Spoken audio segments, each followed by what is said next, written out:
Hey, good afternoon, folks. This is Clay with Clay's AC and Auto Repair and Clay Motion here in Grand Rapids, Michigan, and this is the Clay Way. If this video is helpful, please consider subscribing, clicking the notifications, sharing my videos, giving me them big thumbs up, and sending me them nice comments. If you got a question for me, hit me up on Clay's AC and Auto Repair on the Facebook Messenger. I'll happily try to answer your automotive-related questions. So, if you've ever had a bad hanging down headliner, or you just want to replace it, it's really nice, you know, you got a nice car, the interior is nice, the headliner looks like crap. It's pretty simple. It's actually very, very affordable. The most that you're going to have into this is labor. So once you've got your headliner out, you're going to go ahead and just start peeling this stuff right off of here. We're going to take it all off of here, every bit of the fabric. Okay, so what's underneath this is this like foamy material right here, and we've got to get all of this off of here. We want it to be totally disconnected from the fiberglass, and the more of it that you can pull off by hand, the better off you are, because you have to sand all of this off and it has to come off. But I think you're going to find that the automotive glue is pretty good. So once we get all of the felt off, and Cameron's almost got that off there, we're going to go ahead and take all of this foam off of here. Now we've got all of this off, and like I said, we do want to pull up as much of this as we can, and we don't want to tear it. So if we can work our fingers underneath it and raise it up, it's going to save us a tremendous amount of time. And I mean a lot. Taking this stuff off is it's just labor intensive, and it hurts your arms. But the more you can pull up like this, if you get lucky like I am, even getting this little spot up, and what I'm doing right now is probably going to save me a half an hour's worth of work. If you're lucky like us, for whatever reason, I've never had one of these do this, you can just take your fingers and pull up a little bit at a time, being very gentle. We're not trying to tear it, and we're just working it back off of the fiberglass. This is absolutely awesome. I cannot believe this happened. I'm going to show you the procedure of how to take this off with the die grinder and remove the glue, because like I said, I've done a lot of these and I've never had this happen. I don't do them all the time, but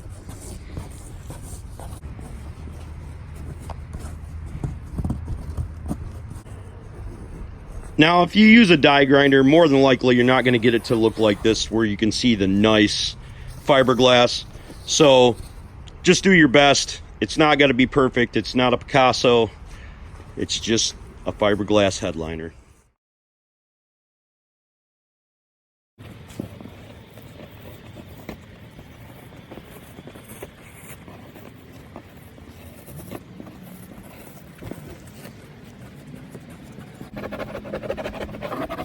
Where the glue is a little bit stickier in the middle, this actually works really well.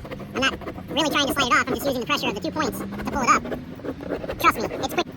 Trust me, it's quicker than sanding it off, because it's actually leaving a much cleaner surface.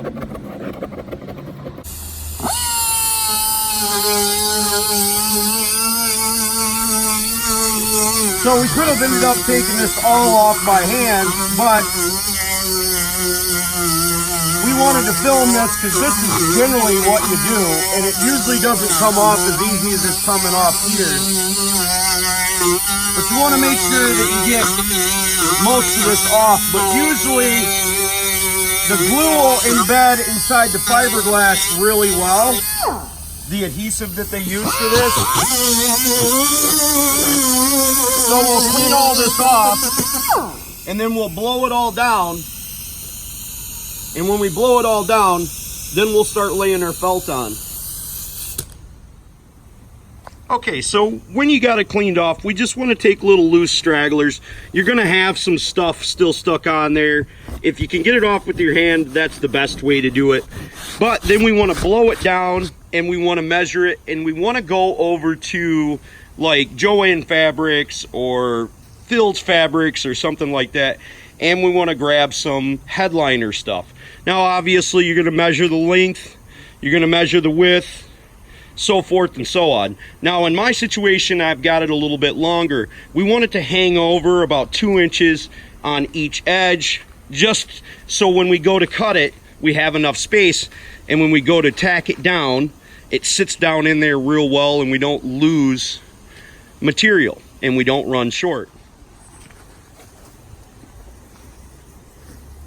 So obviously I'm wearing gloves. I'm gonna try not to get this dirty because it's brand new, but we can blow it off. As long as we don't get any grease on it or anything like that, we'll be okay. And as you would think, we would just lay it right over the top like we're supposed to. Now this was the end of the roll, so I had some wrinkles.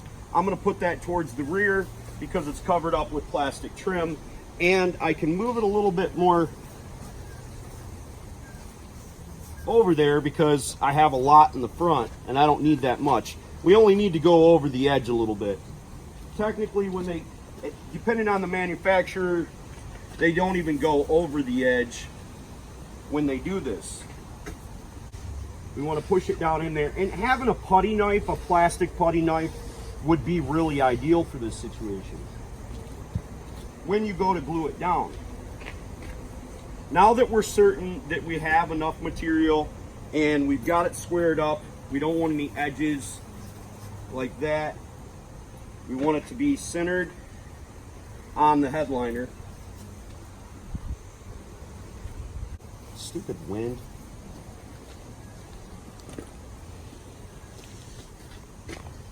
Just want to make sure that it's real centered and I've got enough overhang, which I do.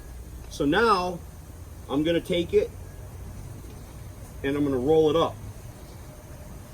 Once I got it square and where I like it, we'll just roll it up to the front. Now that way we'll leave it sitting on the edge right here, and we're going to start spraying our glue down inside this area. So I'm using 3M Super 77. I bought this at Walmart. I found it in the paint section. You can pretty much use any adhesive. I noticed they had some Loctite. There's Permatex makes them. 3M actually makes some other stuff. This was about $10.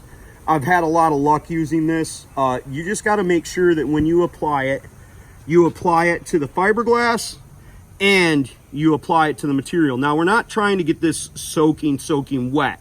We want it super tacky, but we do not want it soaked because the glue will bleed through the headliner and it'll look like crap.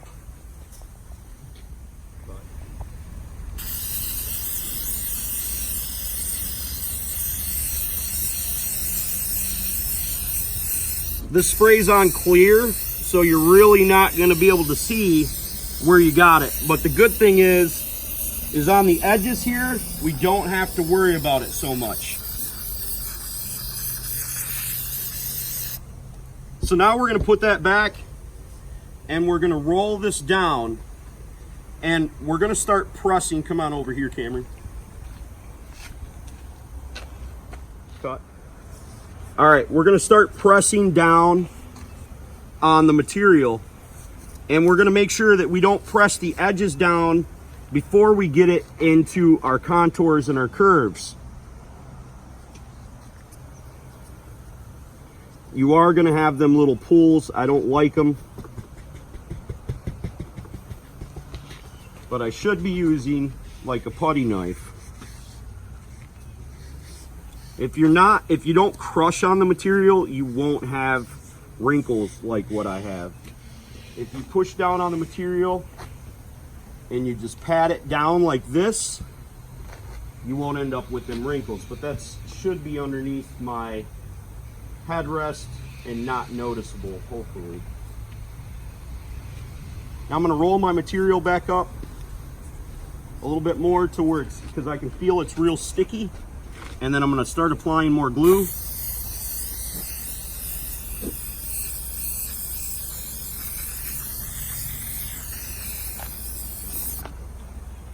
Notice how I applied it to this edge right here.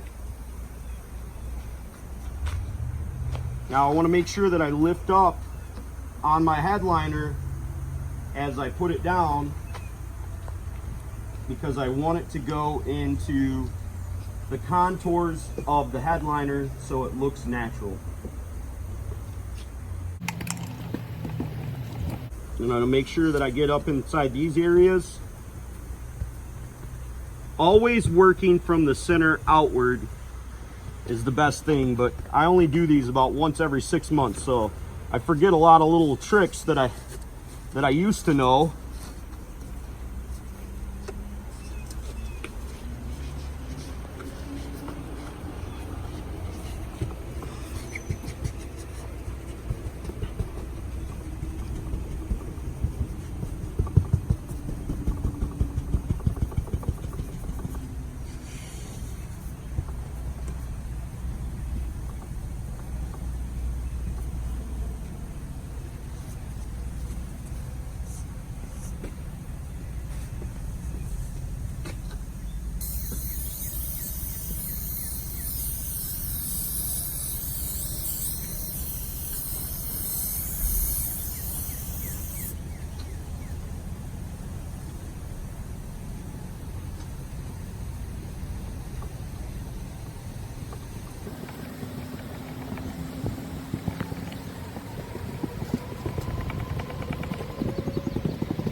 Okay, so when I do these, every time I do them, I forget stuff that I used to do. So you want to make sure that you work on the outside edge. We can always lift up the material, and we want it to be down inside the gullies and the valleys of it, and we want it to be pressed in really well. But technically speaking, just about anything, you can pull this up for a little bit, but you need to make sure that it's all resting down inside the pan per se. And make sure that you pat down every inch of it, because obviously you're not going to be able to see where it raises up, like right here, where how it kind of contours right there, and you can see the shape of the roof. That's the way it came factory. So we want to make sure that we do that. And if we have good glue coverage, we won't have it peeling up on us.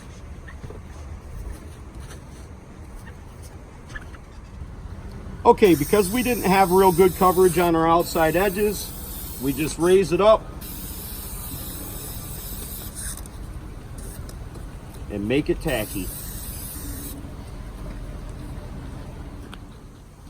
Okay, other than me getting a little bit of a grease stain right there, which I should be able to clean off later, and my material sliding over because of the wind, I didn't get good coverage right here that I wanted, but I could actually just fill that in with a little bit of the strip that I cut off the side of here, if that wasn't covered by the plastic, which I'm pretty sure that's covered by the trim panel.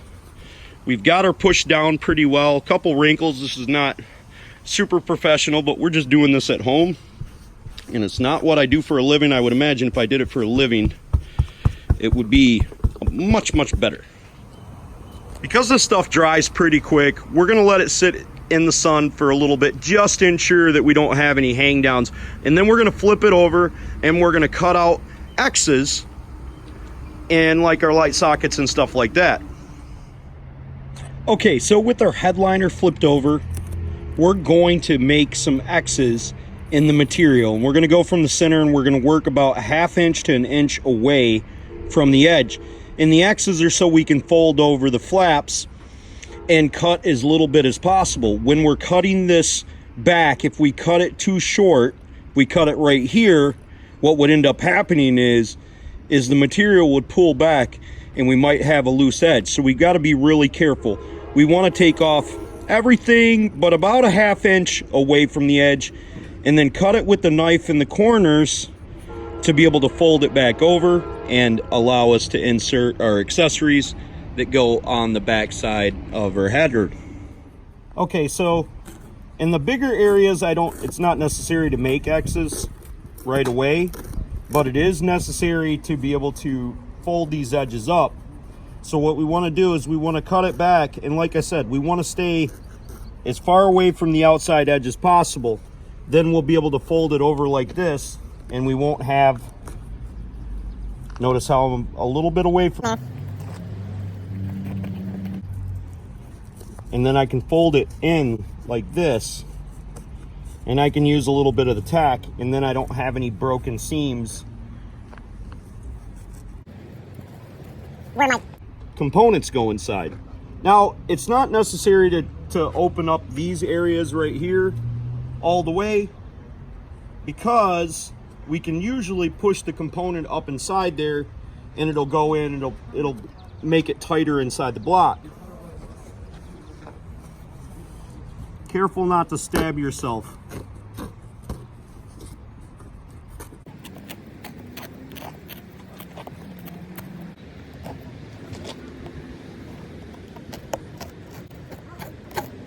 Having a sharp razor blade is probably a good idea as well.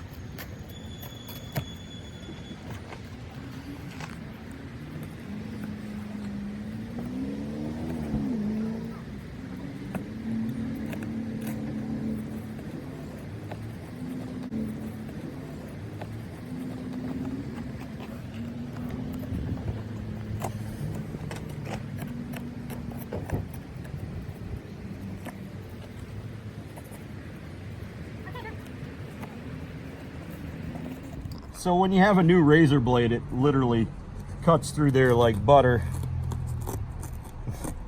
I just changed the blade, so just thought I'd point that out to y'all. If you're struggling like I was, get a new blade. It'll be much more helpful. Okay, so when we do the outside edge, once again, we're gonna stay about a ½ inch away from the area that we're gonna keep.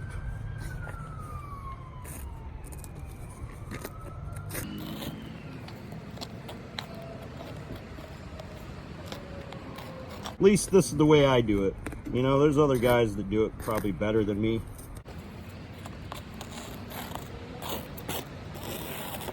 So if you take your nut, you pull up on your material and you take your knife, you can pretty much just pull this away if you need to cut off a lot of outside edge like me.